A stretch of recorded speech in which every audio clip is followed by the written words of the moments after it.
तो इस एपिसोड की शुरुआत वहीं से होती है जहाँ से पिछला एपिसोड ख़त्म हुआ था।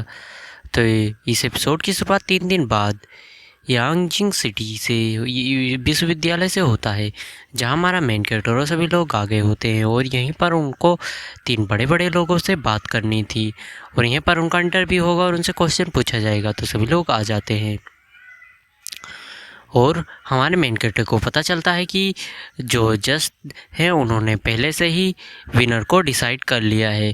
जो सुनकर हमारा मेन कैरेक्टर काफ़ी ज़्यादा परेशान होते हुए मन ही मन सोचता है कि क्या यहाँ सभी चीज़ें ऐसे ही काम करती हैं। मैंने 3 रात तक जगा है, क्या ये सब बस ऐसे ही बेकार हो जाएगा? क्या उन जजेस को हमारे मेहनत की परवाह है या नहीं? तभी हमारे मेन कैरेक्टर को एक हरे बालों वाला लड़का आकर बोलता है कि मैंने तुम्हारे जो थीमिस है उसको पढ़ा है और तुम काफ़ी ज़्यादा अच्छा थीमिस लिखते हो, इसमें कोई भी शक नहीं है, लेकिन फिर भी जीतूंगा तो मैं ही, क्योंकि आई एम द बेस्ट। और हमारे मेन कैरेक्टर उसकी बातों पर कोई भी ध्यान नहीं देता, लेकिन जो लड़कियां होती हैं वो बोलने लगती हैं कि ये कितना सुंदर है। और फिर जब जो जज लोग होते हैं वो कहने लगते हैं कि चलो अब तुम लोग बताओ। फिर हमारा मेन कैरेक्टर बोलता है कि हमें चांद पर जाने के बारे में सोचना चाहिए। तो जो जज लोग होते हैं वो बोलते हैं कि नहीं, ये सिर्फ पैसे की बर्बादी है। तो हमारा मेन कैरेक्टर काफ़ी ज़्यादा जोश में आते हुए बोलता है कि अगर हम लोग पैसे की सोच कर शोध करना और परीक्षण करना छोड़ देंगे तो ये काफ़ी ज़्यादा बुरा होगा और हम किसी भी चीज़ के बारे में सीख नहीं पाएंगे सिर्फ पैसों के लिए। इसीलिए हमें शोध करना चाहिए और मिसाइलों को छोड़ना चाहिए ताकि हम अपने ग्रहों और ब्रह्मांड के बारे में ज़्यादा से ज़्यादा जान सके। जो सुनकर जो जज होता है वो भी हंसते हुए कहता है कि तुमने बहुत ही बढ़िया उत्तर दिया। और जो हमारा मेन कैरेक्टर होता है बोलता है कि सॉरी प्रोफेसर रेन, मैंने कुछ ज़्यादा ही बोल दिया। लेकिन जो प्रोफेसर रेन होते हैं वो बोलने लगते हैं कि कोई बात नहीं, तुमने एकदम बढ़िया उत्तर दिया है। और जो प्रोफेसर रेन के बगल में दूसरा आदमी बैठा होता है वो बोलने लगता है कि ये लड़का बस बकवास की बातें कर रहा है। लेकिन जो प्रोफेसर रेन होते हैं वो उससे पूछने लगते हैं कि इसका नाम क्या है। तो जो जो दूसरा बंदा होता है वो बोलता है कि इसका नाम लोजाओ है। और प्रोफेसर उसके नाम को याद कर लेते हैं और बोलने लगते हैं इसके नाम की रिंग बजा।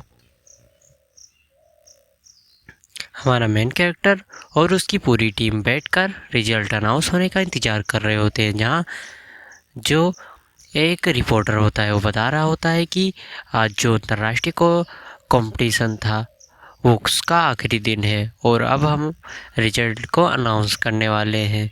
और इस प्रतियोगिता का विनर है हमारा मेन कैरेक्टर और उसकी टीम।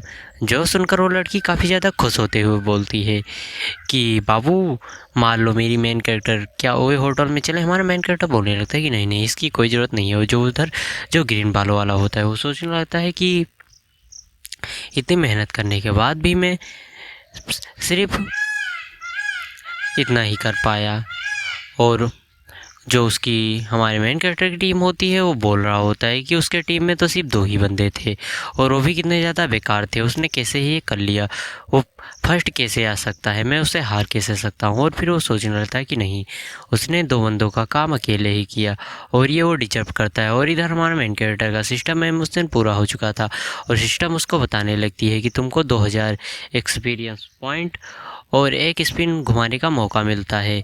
और हमारा मेन कैरेक्टर इससे काफ़ी ज़्यादा खुश हो जाता है और वो स्पिन बॉल को घुमा देता है और उसमें उसे एक एनर्जी बूस्टर मिलता है और उससे वो काफ़ी ज़्यादा खुश हो जाता है और पागलों जैसा हंसने लगता है और वो काफ़ी ज़्यादा सुअर सा मुँह बनाया होता है, जो देखकर सिस्टम को भी गुस्सा आ जाता है।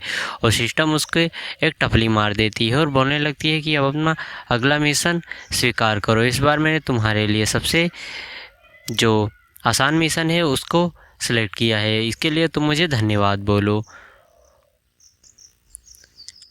और फिर सीन होता है और हमें मंडे के दोपहर का बाद का सीन दिखाया जाता है, जहाँ हमारे मेन कैरेक्टर और उसके सभी दोस्त अपने स्कूल में वापस आ गए होते हैं और यहाँ पर उनका स्वागत है वो सभी प्रोफेसर और स्कूल के प्रिंसिपल कर रहे होते हैं। और जो प्रोफेसर होते हैं वो बोलने लगते हैं कि तुम्हें तुम्हारे पैसे मिल जाएंगे और तुमने हमारे स्कूल की तरफ से बहुत ही अच्छा काम किया, हमें गर्व है हमारे स्कूल को तुम्हारे ऊपर। और फिर जो प्रोफेसर होते हैं उनसे जो हमारे मेन कैरेक्टर का दोस्त होता है वो पूछने लगता है कि क्या मैं कभी मेन कैरेक्टर को बीट कर पाऊँगा। जो प्रिंसिपल होते हैं वो बोलने लगते हैं नहीं, तुम कभी भी ऐसा नहीं कर पाओगे। और फिर जो हमारा मेन कैरेक्टर है वो कुछ काम कर रहा होता है रोज़, और डोंग होता है उसको कुछ करने के लिए देता है पेपर्स में। और फिर जो हमारा मेन कैरेक्टर है तो उसको ट्रॉफ़ी के लिए बुलाया जाता है और उसके साथ उसके दोनों दोस्त होते हैं, जहाँ पर वो लड़की हमारे मेन कैरेक्टर को खींचते हुए कहते हैं कि आओ हमारे साथ फ़ोटो खिंचवाओ। और फिर हमारे मेन कैरेक्टर उन लोगों के साथ फ़ोटो खिंचवा लेता है। और फिर हमारा मेन कैरेक्टर बोलने लगता है कि चलो ठीक है, अब एक ऐसा क्वेश्चन है जिसे 20 सालों से कोई भी नहीं कर पाया है, लेकिन मुझे भरोसा है कि मैं शायद इसे कर लूँ। और फिर हमारा मेन कैरेक्टर उस क्वेश्चन को सोल्व करने लगता है, लेकिन हमारा मेन कैरेक्टर काफ़ी ज़्यादा कोशिश करने के बाद भी उस क्वेश्चन को सोल्व नहीं कर पा रहा होता है। लेकिन फिर उसे कुछ आइडिया आता है और उस आइडिया को एग्जीक्यूट करने लगता है और समझाने लगता है, लेकिन जो आइडिया होता है उसका वो भी फेल हो जाता है और फिर बोलने लगता है कि छोड़ो इसको और चलो मैं अब थीम इस पर काम करता हूँ। और जो हमारा मेन कैरेक्टर है तो उस थीम्स पर काम करने लगता है और फिर वो सोचने लगता है कि मुझे पैसे मिल चुके हैं तो चलो क्यों ना मैं सबको डिनर करवा दूं। और फिर हमारा मेन कैरेक्टर सबको डिनर के लिए कॉल करने लगता है। सीन शिफ्ट होता है और हमारे मेन कैरेक्टर उसके सभी दोस्तों को दिखाया जाता है, जहाँ वो एक होटल में खा और पी रहे होते हैं, जहाँ पर जो साया होती है वो भी आई होती है। और जो हमारा मेन कैरेक्टर का दोस्त होता है वो बोलने लगता है कि मुझे तुमसे काफ़ी ज़्यादा जलन हो रही है, क्योंकि तुमने इतने बड़े कंपटीशन में जीत भी लिया है और तुम्हारे पास एक गर्लफ्रेंड भी है। जो सुनकर हमारा मेन कैरेक्टर बोलने लगता है कि ऐसा ऐसा कुछ भी नहीं है, हम सिर्फ एक स्कूल के फ्रेंड है।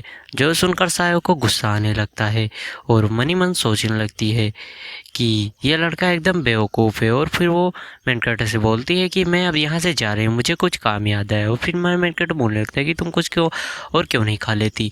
और जो साया होती है वो मनी मन गुस्सा करते हुए बोलने लगती है कि ये एकदम बेवकूफ़ है, ये मेरी फीलिंग्स को समझता क्यों नहीं है।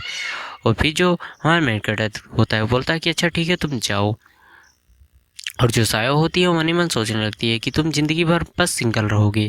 और फिर हमारा मेन कैरेक्टर आकर थीम इस पर काम करने लगता है और फिर हमें सीन शिफ्ट होता है, हमें एक टकले को दिखाया जाता है जो कि बोल रहा होता है कि मेरे टीचर ज़िंदगी और मौत से लड़ रहे हैं, शायद मैं उन्हें आखिरी बार देख पाऊँगा। और तभी उसकी जो एक एम्प्लॉय होती है वो आती है और उस टकले से बोलने लगती है कि देखिए थीम इसका एक नया अध्याय आया है और इस अध्याय में वही चीज़ें बताई गई हैं जो कि आपके टीचर का मकसद था, जो कि उसे सोल्व करने चाहते थे। जो सुनकर वो बोलने लगता है मेरा समय बर्बाद मत करो। लेकिन जो वो एम्प्लॉय होती है वो कहती है कि आपको एक बार देख लेना चाहिए। और फिर वो टकला उस एम्प्लॉय से उस पेपर को छोड़कर पढ़ने लगता है और उसे पढ़कर काफ़ी ज़्यादा हैरान हो जाता है। तो क्या होगा इस पेपर में, हमें मेन कैरेक्टर ने क्या लिखा होगा। तो इन सभी सवालों को जवाब जानने के लिए इसके अगले चैप्टर का इंतजार कीजिए। और हाँ, अगर वीडियो अच्छी लगी तो वीडियो को लाइक और चैनल को सब्सक्राइब जरूर कीजिए, क्योंकि ये वीडियो बनाने में काम में। तो बाय बाय गाइस, सायोनारा।